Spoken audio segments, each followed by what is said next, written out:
Hi, dear students, good evening to all of you. I am Avinash sir here on my channel Chemistry Wala by Avinash sir. Today I am here with you uh, in with a view, with a special view regarding the studies of English. बच्चे, हम सभी अंग्रेजी पढ़ते हैं, लेकिन अंग्रेजी में अच्छा नहीं कर पाते हैं। तो मैं आज आपको अंग्रेजी पढ़ाने नहीं आया हूँ। आपको पता भी है कि मैं तो साइंस टीचर हूँ, मैं इंग्लिश टीचर हूँ नहीं, लेकिन इतना मैं ज़रूर आपको बतला सकता हूँ कि अंग्रेजी कैसे पढ़ी जाए। अंग्रेजी पढ़ने का तरीका बताएंगे और इसका आप पालन करेंगे तो बहुत ही अच्छा कर सकेंगे आप। आज हमने आपके लिए ये वीडियो क्लास 6 के लिए है। तो क्लास 6 के बच्चों को हमने दिया है ये रिटन असाइनमेंट, सबको दिया है ट्रिपल इंटेंट की ओर से। तो इसका फ्रंट पेज है the triple intent, Karma road, Aurangabad, Bihar. It is a supplement for literature, class 6 special.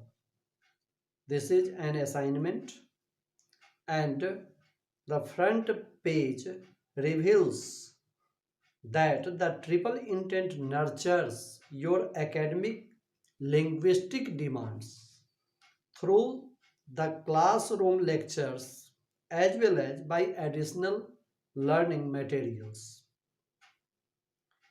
Get the following by heart to enrich your knowledge for the future purposes at your level. अब front page पर ही जो words आए हैं, the triple intent nurtures. तो nurtures का क्या meaning है? Nurture का अर्थ होता है लालन पालन करना।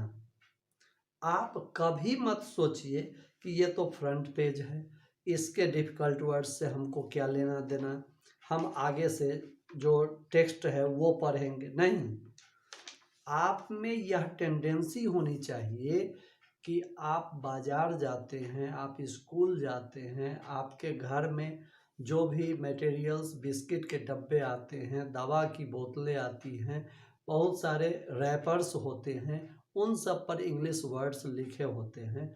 ज़रा ढूंढिए कि आखिर इसका क्या मीनिंग है। जब ये टेंडेंसी आप में आ जाएगी कि जो भी वर्ड सामने हमको दिख गया उसका मीनिंग हमको आना चाहिए, छोटी सी डायरी रखेंगे अपने पास और जो वर्ड मिल गया उस वर्ड को उसमें नोट कर लेंगे और नोट करके फिर उसका मीनिंग ढूंढेंगे या टीचर से पूछेंगे। कोचिंग में टीचर से पूछेंगे और टीचर से पूछ के बस छोटी सी डायरी रखेंगे, उसमें नोट कर लिए उस वर्ड का मीनिंग। आप ये ध्यान रखेंगे कि अगर जनरल इंग्लिश का वर्ड है कहीं रैपर पर या लैपटॉप पर या कंप्यूटर पर या कपड़ा लाते हैं वहाँ स्टिकर कुछ भी, तो जनरल लैंग्वेज के वर्ड्स हैं तो इंग्लिश टीचर से पूछिए। अगर सोशल साइंस के वर्ड्स हैं तो सोशल साइंस के टीचर से पूछिए। साइंस का वर्ड है तो साइंस टीचर से पूछिए। मैथ्स का वर्ड है तो मैथ्स टीचर से पूछिए। इस तरह से पूछ के, और ये छोटी सी डायरी आपको अपने पॉकेट में हमेशा प्रतिदिन रखना होगा। आप बाजार जा रहे हैं वहाँ भी रखिए। ये नहीं कि अब साइकिल चलाते चलाते और उधर देखने लग गए, ऐसा नहीं बोल रहे हैं, लेकिन आप रुके हुए हैं, नज़र थम गई कहीं किनारे हैं आप, तो जो दिख गया या तो थोड़ी देर दिमाग में रख लेंगे, फिर आएंगे कहीं साइड में नोट कर लिए उस वर्ड को। तो इस तरह से इसके साथ साथ जो भी बुक पढ़ते हैं उस बुक से, बुक के प्रत्येक चैप्टर से आप वर्ड मीनिंग की एक अलग कॉपी बनाइए वर्ड मीनिंग की, जिसमें सारे सब्जेक्ट्स के वर्ड्स हों, difficult words. Chapter wise chapter का नाम लिखिए और आप पढ़ना शुरू कीजिए उसको line by line. Line by line जब पढ़ना शुरू करेंगे, जैसे ही कोई वर्ड आया डिफ़िकल्ट जिसका मीनिंग आप नहीं जान रहे हैं या आपको लग रहा है कि शायद ऐसा होगा मीनिंग, तब भी उसको आप संदेह के घेरे में रखिए, उसको अंडरलाइन कर लीजिए और उसका मीनिंग पूछ के लिखिए। आप गूगल से पूछ के लिखिए या गूगल से पूछने के बाद उस सेंटेंस में आप बैठा के देखिए, अगर फिट नहीं कर रहा है तो गूगल पर एक ही वर्ड के कई कई मीनिंग्स होते हैं दिए हुए, उसमें से देखिए कि कौन सा वर्ड, कौन सा मीनिंग हम उस वर्ड का डालें कि ये सेंटेंस सही बैठ जाता है।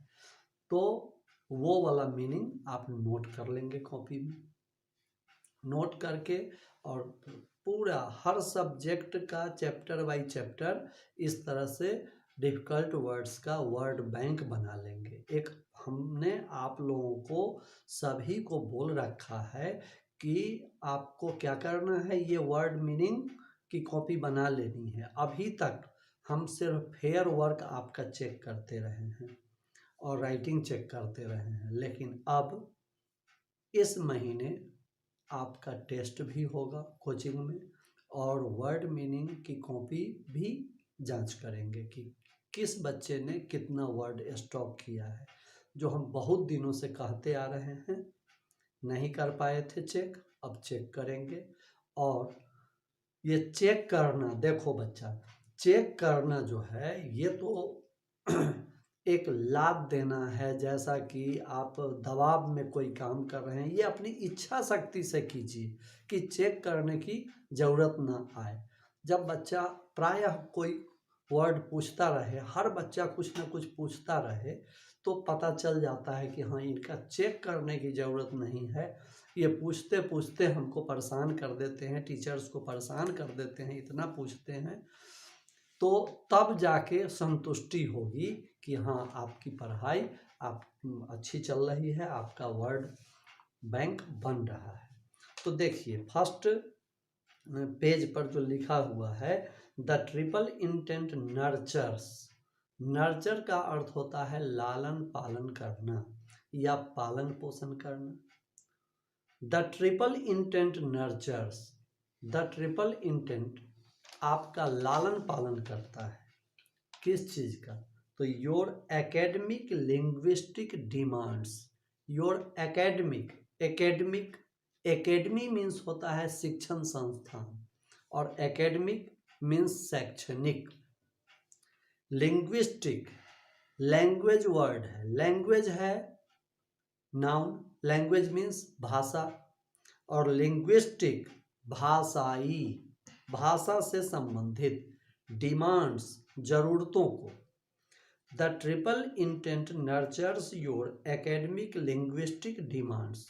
द ट्रिपल इंटेंट आपके शैक्षणिक और भाषाई मांगों का लालन पालन करता है। कैसे?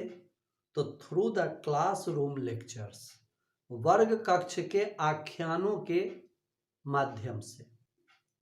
क्लासरूम लेक्चर्स, अभी आपने सुना लेक्चर, बहुत सुनते होंगे कि लेक्चर, कि he is delivering a lecture.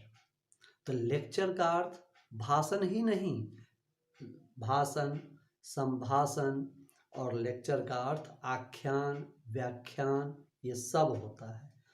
तो क्लासरूम में जो लेक्चर्स दिए जाते हैं उनके माध्यम से, एज वेल एज।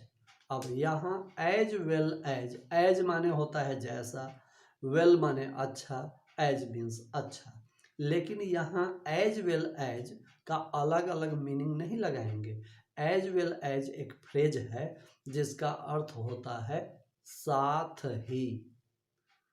तो क्लासरूम लेक्चर्स के जरिए, as well as by additional learning materials, साथ ही अतिरिक्त सीखने के मटेरियल्स के जरिए, मटेरियल्स शैक्षणिक पदार्थों के जरिए, जैसे कि ये पीस है, एक मटेरियल है, ये लर्निंग मटेरियल है, इसके जरिए।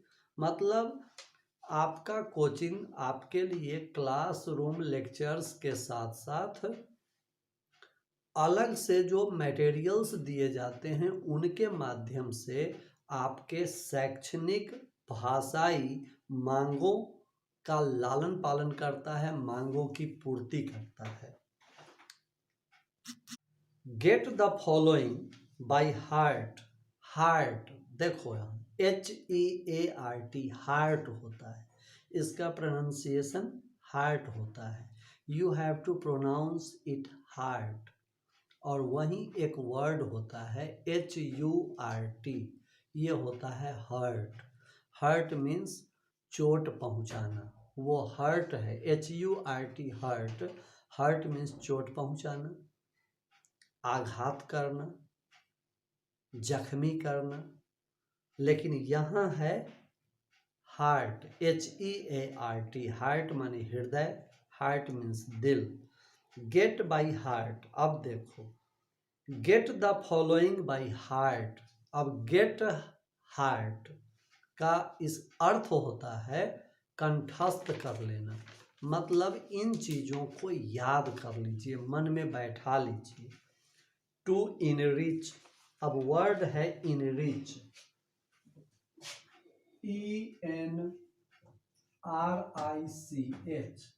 देखो वर्ड है रिच। रिच आप सभी जानते हैं, रिच मीन्स समृद्ध, समृद्ध, धनी, धनी, संपन्न, ये होता है। और ये है रिच, ही इज रिच, वह अमीर है, एडजेक्टिव वर्ड है। और इस एडजेक्टिव में EN प्रीफिक्स जोड़ के बना दिया गया वर्ब। इसका अर्थ होता है समृद्ध बनाना, समृद्ध बनाना मीन्स किसी चीज को संपदा से भर देना, मतलब धनी बनाना। पहले गरीब था, अब उसको धनी बना रहे हैं। जिन चीज़ों की कमी थी उन चीज़ों की पूर्ति कर देना, इनरिच करना। इनरिच वर्ब है कि we must have to enrich our vocabulary, हमें अवश्य ही अपने शब्दकोश को समृद्ध बनाना चाहिए। We must have to enrich our vocabulary. Vocabulary means शब्दकोश, हमें अवश्य ही शब्दकोश को समृद्ध बनाना चाहिए। इनरिच हो गया। आपने देखा इनरिच वर्ड वर्ब है और रिच वर्ड एडजेक्टिव है, तो जरा सोचिए कि नाउन वर्ड क्या होगा इसका। तो देखो अब इनरिच है, इसी में इन रिच में अब एक सफिक्स जोड़ देंगे मेंट, MENT, इनरिचमेंट मीन्स समृद्ध बनाने की क्रिया या समृद्ध बनाने की प्रक्रिया, समृद्ध बनाने की प्रक्रिया, बनाने की प्रक्रिया।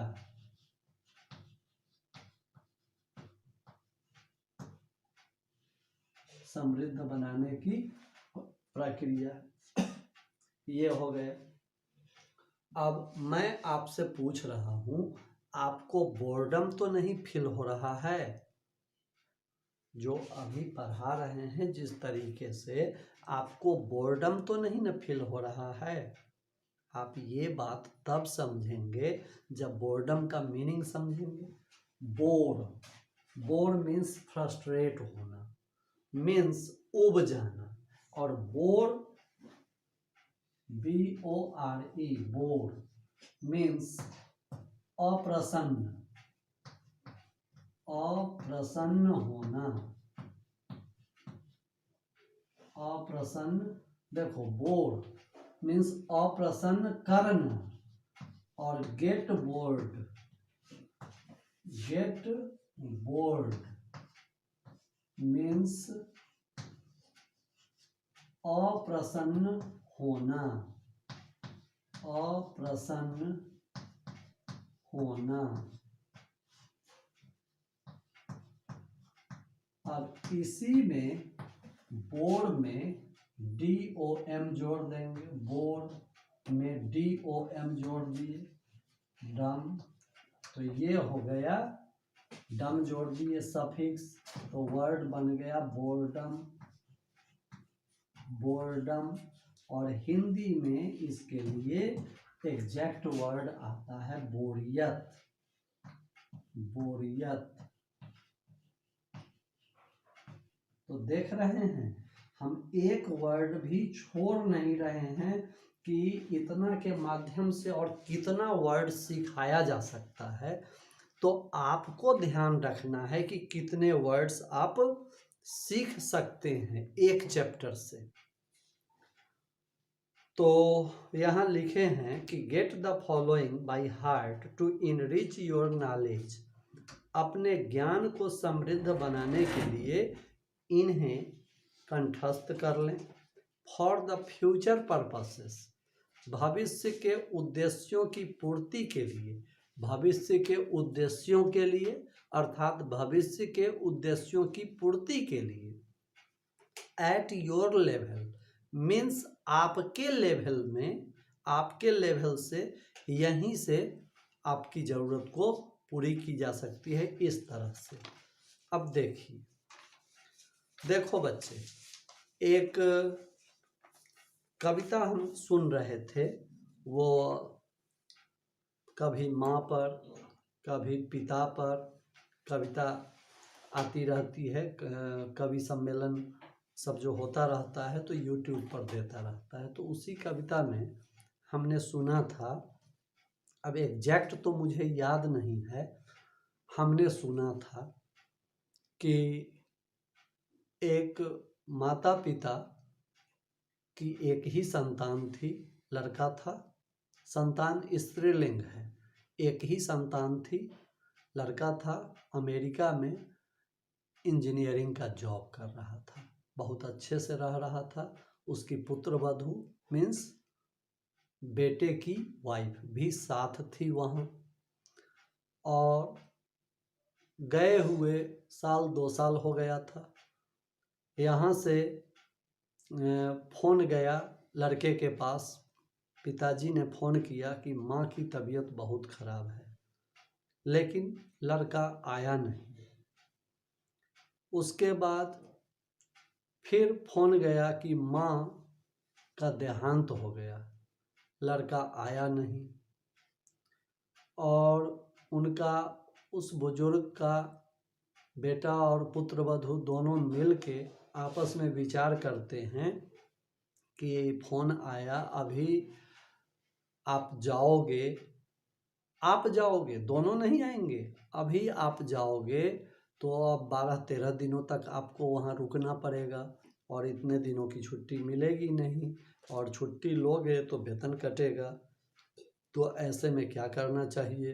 तो अभी जाओगे और फिर लौट के आते हो, बीच में 2 दिन में आ जाते हो, 3 दिन में आ जाते हो, और फिर जाओगे श्राद्ध कर्म में, तो फिर से खर्च लगेगा, आने जाने का खर्च बहुत हो जाएगा। तो इससे क्यों नहीं अच्छा होगा कि एक बार श्राद्ध कर्म में ही चले जाओ।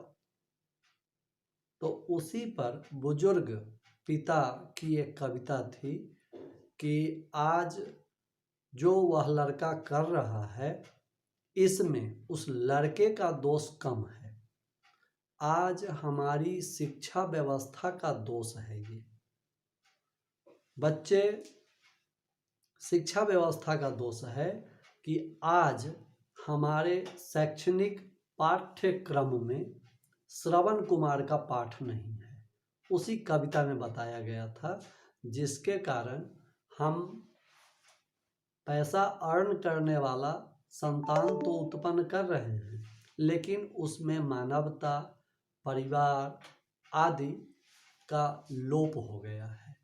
और देखो बच्चे, आज आपके दादा दादी बुजुर्ग हैं, कल आपके माता पिता बुजुर्ग होंगे।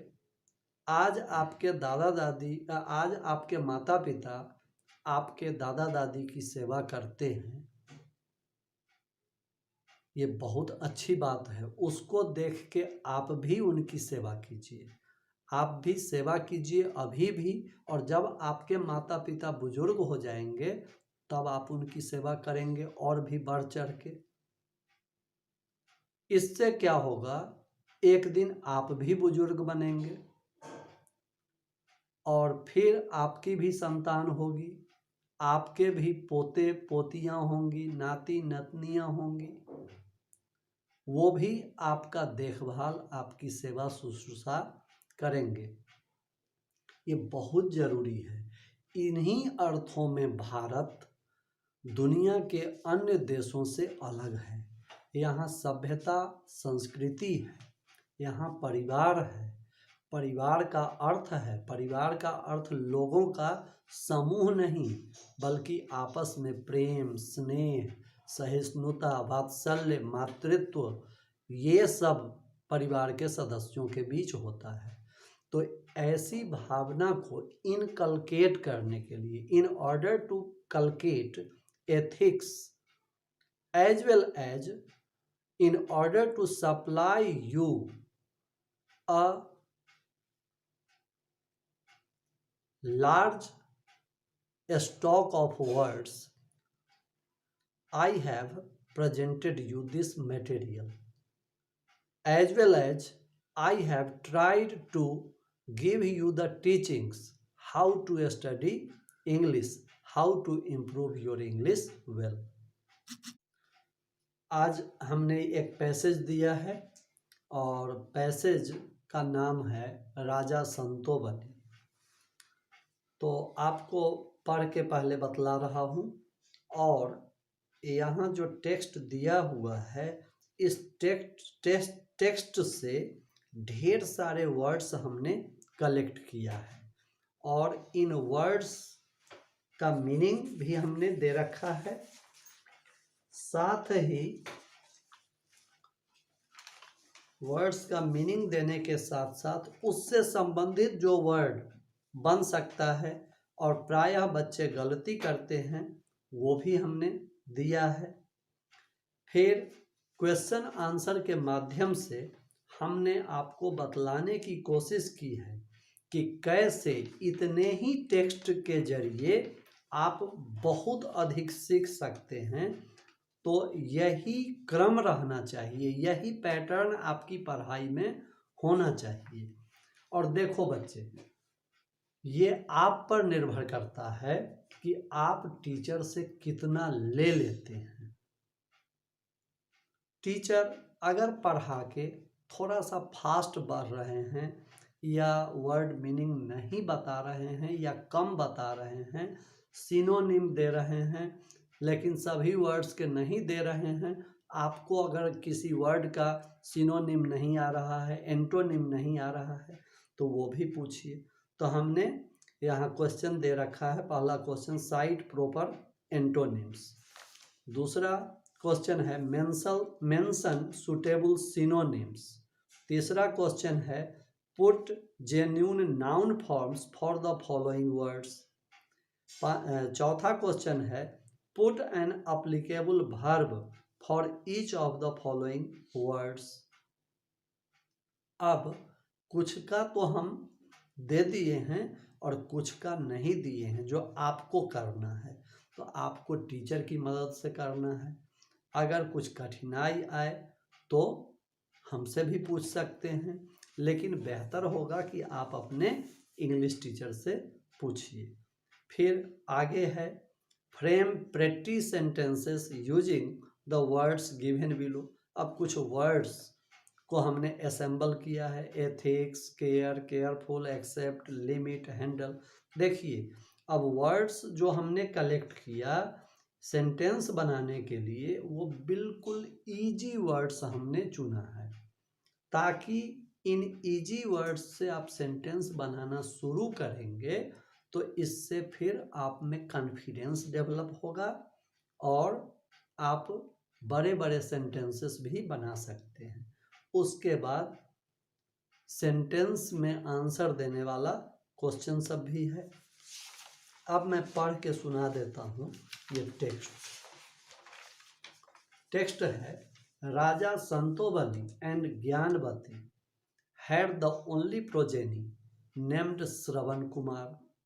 राजा संतोबली एंड ज्ञानवती, राजा संतोबली नाम का एक व्यक्ति था, and Gyanvati had the only progeny means संतान, मतलब इस कपुल की एकमात्र संतान थी, मतलब पति पत्नी को एक ही संतान थी और उसका नाम था Shravan Kumar. Raja Santobali and Gyanvati had the only progeny, एकमात्र संतान, named Shravan Kumar.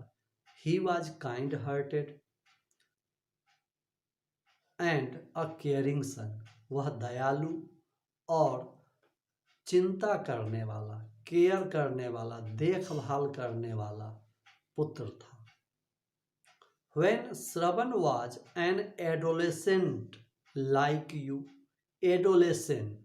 adolescent means किशोर, किशोर अवस्था का नाम है, जैसे शिशु से शैशवावस्था, इन्फेंट से इन्फेंसी, चाइल्ड बच्चा, इससे चाइल्डहुड बचपन, उसके बाद की अवस्था है एडोलेसेंस किशोरावस्था, और उससे बन गया वर्ड एडोलेसेंट किशोर।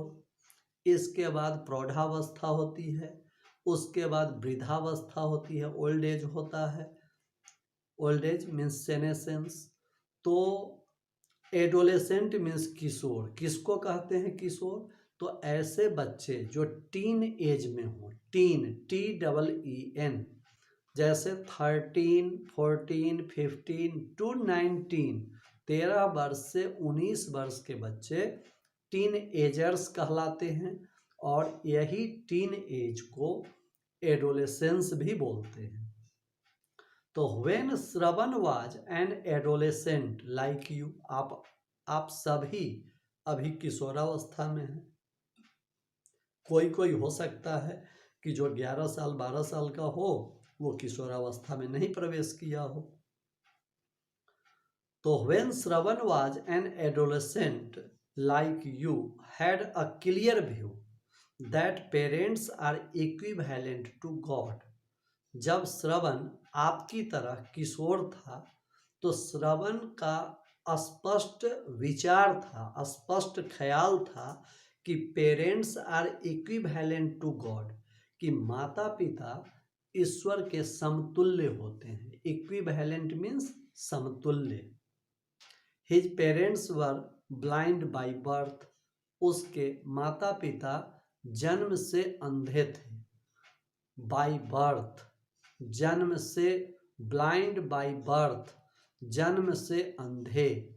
एक शब्द में इसको बोलेंगे जन्मांध, माने जो जन्म लिया, अंधा ही जन्म लिया, उसको ब्लाइंड बाय बर्थ या हिंदी में जन्मांध कहते हैं। तो देखो, अनेक शब्दों के बदले एक शब्द भी हमें सीखना चाहिए कि a person who is blind by birth is called.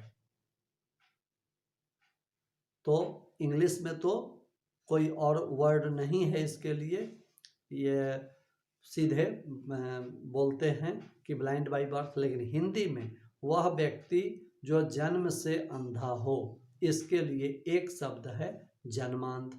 तो जन्मांध शब्द आपको पता होना चाहिए, क्योंकि कहीं जीवन में किस समय इस वर्ड की ज़रूरत आ जाए या किसी के बारे में आपको एक्सप्लेन करना हो, तो आप जानेंगे तभी तो एक्सप्लेन कर पाएंगे।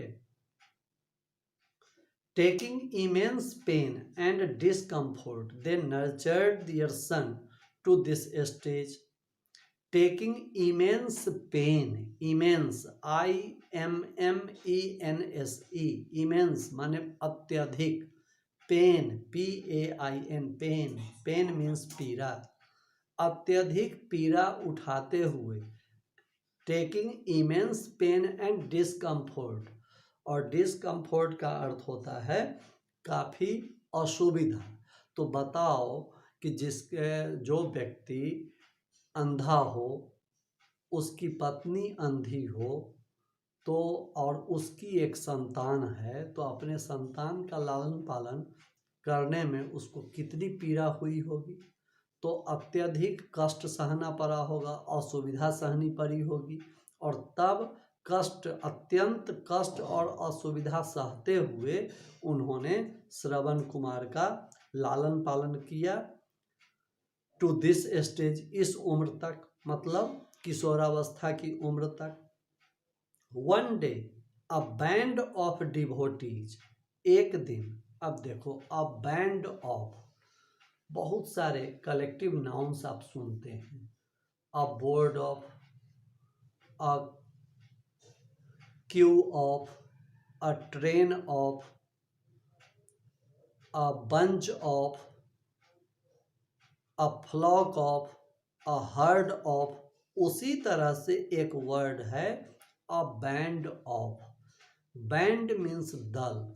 बैंड बोलते हैं कि ऐसे किसी अच्छे उद्देश्य के लिए, सामूहिक अच्छे उद्देश्य के लिए एकत्रित लोगों का समूह, जिनके उद्देश्य अच्छे हों। अब कहाँ यूज किया जाता है, तो अ band of musicians, a band of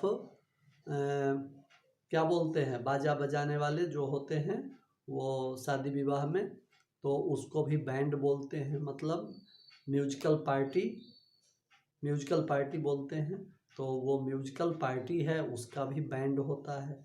या डिवोटीज भक्तगण जो होते हैं, उसका एक जत्था जब चलता है कहीं दर्शन के लिए, कहीं किसी धार्मिक अनुष्ठान के लिए, तो ऐसे लोगों के समूह के लिए अ बैंड का यूज करते हैं।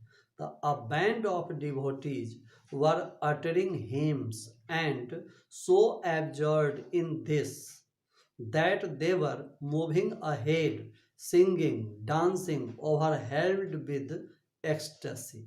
A band of devotees, भक्तगणों का समूह, were uttering hymns, means श्लोकों का उच्चारण करते जा रहे थे। हिम्स मीन्स श्लोक, हिम्स श्लोक, मंत्र, दोहा, जो धार्मिक सांस्कृतिक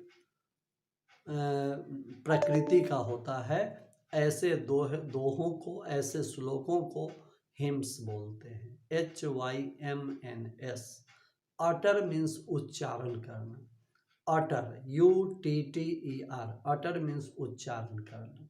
अब देखो अटर वर्ड का यूज यहाँ इसलिए किया गया है कि जो भक्तगण बोलते जा रहे थे वो बाकी लोगों के समझ में हो सकता है कि नहीं भी आए, क्योंकि वे उच्चारण करते जा रहे थे, और जो उन भावनाओं से ओतप्रोत होंगे, जिनको उन चीज़ों का ज्ञान होगा, उन श्लोकों का अर्थ वही समझ पाएंगे। तो जब अधिकांश लोगों के बारे में हम बोलते हैं कि ये इन बातों को हो सकता है ना समझें, तो और कोई व्यक्ति बोल रहा हो, तो हम ऐसे जगहों पर अटर वर्ड का इस्तेमाल करते हैं। एब्जॉर्ब्ड इन, एक फ्रेज आया, एब्जॉर्ब्ड इन, इसका अर्थ होता है तल्लीन। तो ये भक्तगण इतने तल्लीन थे श्लोकों का उच्चारण करने में कि वे बढ़ते जा रहे थे, आगे बढ़ते जा रहे थे, गाते हुए, नृत्य करते हुए, ओवरहेल्म्ड विद एक्सटेसी। ओवरहेल्म्ड मीन्स आकंठ डूबे हुए, एक्सटेसी मीन्स परमानंद, परम जोड़ आनंद, परमानंद, मतलब जब कोई भक्त किसी देवी देवता की भक्ति में रम जाता है, लीन हो जाता है, तल्लीन हो जाता है, तत् जोड़ लीन, तल्लीन, उसी में निमग्न हो गया, डूब गया, सबमर्ज्ड हो गया, मतलब किसी भावना से ओतप्रोत हो जाना पूरी तरह से। तो ऐसे और आनंद का अनुभव हो, तो ऐसे जगहों पर हम बोलते हैं ओवरहेल्म्ड विद एक्सटेसी, परमानंद में डूबे हुए। हाँ, तो Shravan learned that they had been on the way to pilgrimage. तो उन भक्तों के दल को देखकर श्रवण को ज्ञात हुआ कि वे लोग तीर्थ यात्रा पर जा रहे थे। जो वो भक्तों का दल नाचते हुए, गाते हुए, मंत्रोच्चार, श्लोक का उच्चारण करते हुए जा रहे थे, तो उन्हें पता चला, श्रवण को पता चला, पता करने पर पाया कि वे लोग तीर्थ यात्रा पर जा रहे थे। अब यहाँ पिलग्रिमेज मीन्स होता है तीर्थ यात्रा, तो इसी से संबंधित एक वर्ड हमने इसमें टेक्स्ट में डाला है, वॉयेज। वॉयेज मीन्स होता है समुद्र यात्रा। आगे देखिए, he explained all this to his parents. अब श्रवण घर जाकर अपने माता पिता को ये बातें सुनाए। Santobali was a raja only for the name. अब संतोबली का नाम शुरू में ही आया है, राजा संतोबली। तो आप सचमुच यह नहीं मान लीजिए कि राजा संतोबली कहीं का राजा था, ऐसा नहीं था। अरे नाम किसी किसी का लोग रख देते हैं अपने समाज में, किसी का नाम रख देते हैं एसडीओ साहब, किसी का नाम मंत्री जी, किसी का विधायक जी, किसी का नेता जी, किसी का मुखिया जी। तो उसी तरह इनका भी नाम था राजा संतोबली, लेकिन ये राजा सचमुच के नहीं थे। Actually they were facing extreme poverty. सचमुच वे अत्यंत गरीबी झेल रहे थे।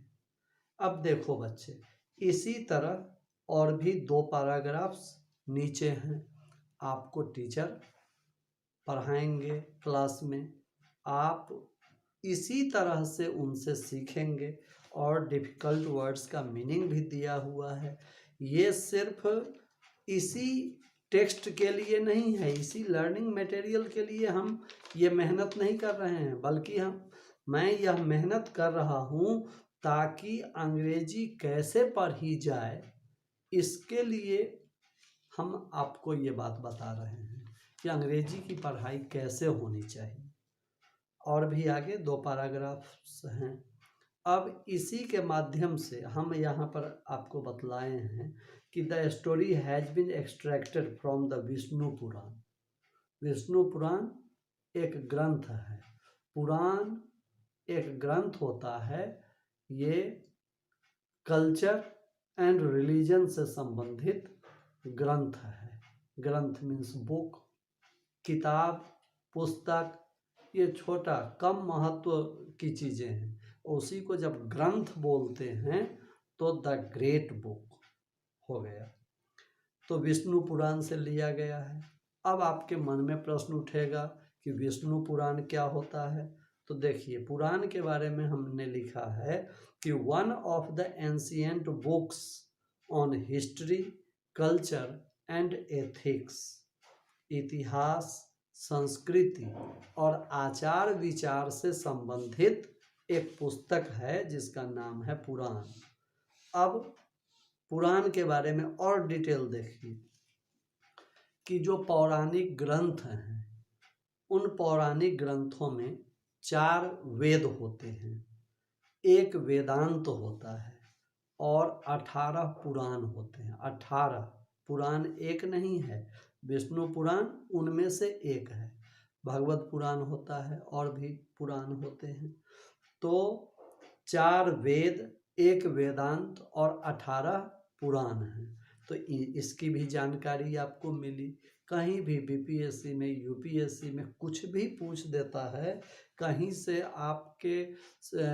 आपकी बातों से ही वो क्वेश्चन बना देता है कि अगर कोई बात आप बताए कि हाँ हमारे पौराणिक ग्रंथों में ऐसा कुछ लिखा हुआ है, तो तुरंत पूछ देगा। अगर आपने ऐसा कहा तो तुरंत पूछ देता है इंटरव्यू बोर्ड के का कोई मेंबर कि हाँ तो बताइए कि पुराण क्या है, क्या जानते हैं पुराण को, आप कैसे डिफाइन करेंगे।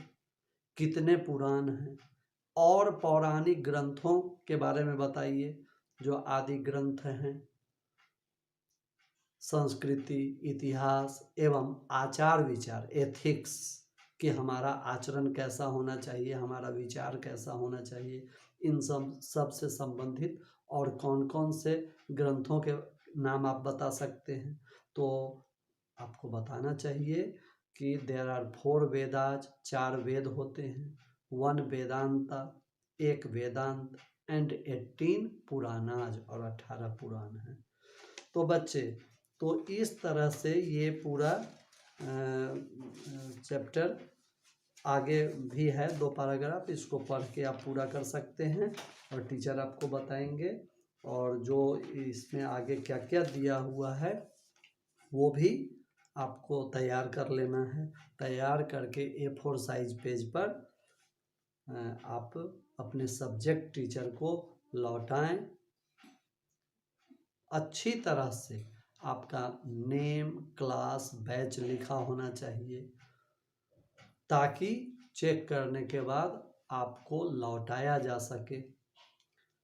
फिर नीचे इसमें कुछ क्वेश्चंस दिए गए हैं, उन क्वेश्चंस के भी आंसर करके आपको लौटाना है। इसी में आपको क्वेश्चन नंबर 14 दिया हुआ है, ponder a lot on the topic, मतलब इस टॉपिक पर काफ़ी विचार कीजिए। And establish a care by grandparents to your parents, मतलब आपके दादा दादी जो आपके माता पिता का ख्याल रखे, your parents and in turn to you, और आपके माता पिता जो आपका ख्याल रख रहे हैं। लाइकवाइज, उसी तरह, थिंक वाइस वर्सा, अब उल्टा सोचिए। उल्टा सोचिए का मतलब starting from you to your parents, कि आप अपने माता पिता की सेवा करते हैं, आपके माता पिता वे अपने माता पिता की सेवा करते हैं। तो आखिर इन सब की क्या ज़रूरत है, क्या अहमियत है, कितना महत्व है, ऐसा करना क्यों ज़रूरी है, कभी सोचिए इस पर। फैमिली का कंसेप्ट और फैमिली का मीनिंग समझ में आ जाएगा। और discuss the same with your friends and teacher in English, इन चीज़ों को अंग्रेजी में आप अपने टीचर से कोचिंग क्लास में आप चर्चा कीजिए, एंड हिंदी, और हिंदी में भी चर्चा कीजिए। After that express your feelings in 200 words, और 200 शब्दों में अपने विचारों को, अपनी भावनाओं को व्यक्त कीजिए। ये सिर्फ क्वेश्चन नंबर 14 ही नहीं, टोटल 15 क्वेश्चंस हैं, सब सारे बनाने हैं और सारा तैयार कीजिए, और इस तरह से आप पढ़ाई कीजिए, अंग्रेजी का वर्ड पावर बढ़ाइए। ये क्लास 6 के लिए है, ये क्लास 7 के लिए है, और ये क्लास 8 के लिए है। सभी बच्चों को कोचिंग में दिया जा चुका है। प्लीज़ हमारी बात मानिए। तो आप मेहनत करते ही हैं, उसमें थोड़ा सा तौर तरीका बदलेंगे तो सब कुछ अच्छा हो जाएगा। इस आशा के साथ क्लास ओवर कर रहा हूँ। धन्यवाद।